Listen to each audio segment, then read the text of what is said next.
My name is Richard Carriere, Jr.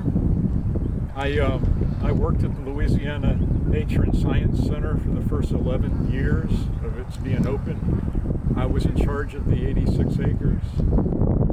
During the mid-'80s, I got involved in other projects in addition to my work there, including the shell dredging at Lake Pontchartrain. I actually realized they were mining live Branchia cuneata clamps, which is an important part of the ecosystem, stabilizing Lake Pontchartrain. It's part of the food chain.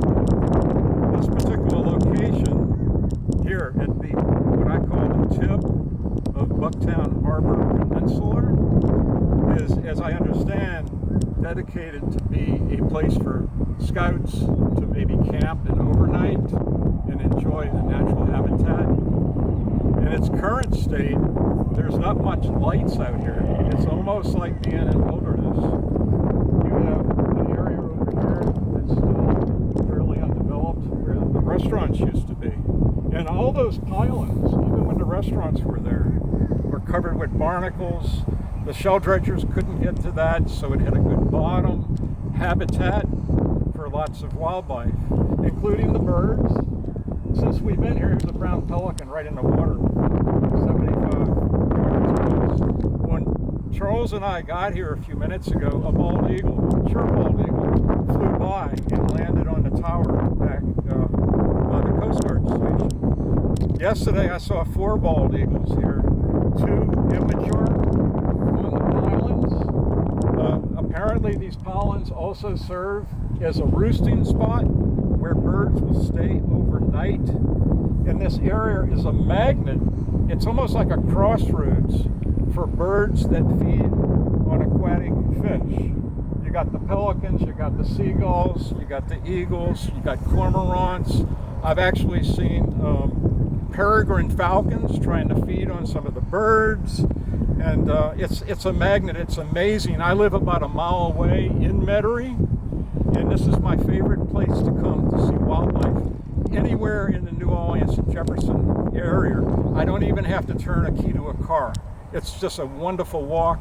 People in Orleans Parish right across, they can walk, they can bike. It will be safer if they actually get that bike lane that's not coming over the old Hammond Highway. They can stick with the levee.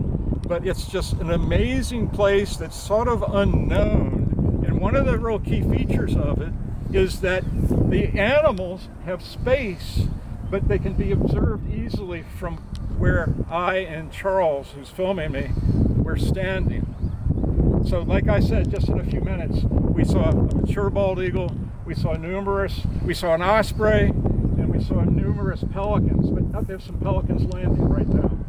Those oak trees back there, yesterday I saw a mature bald eagle land in one of them. And another immature bald eagle flew up, went over by the pumping station to control storm surges.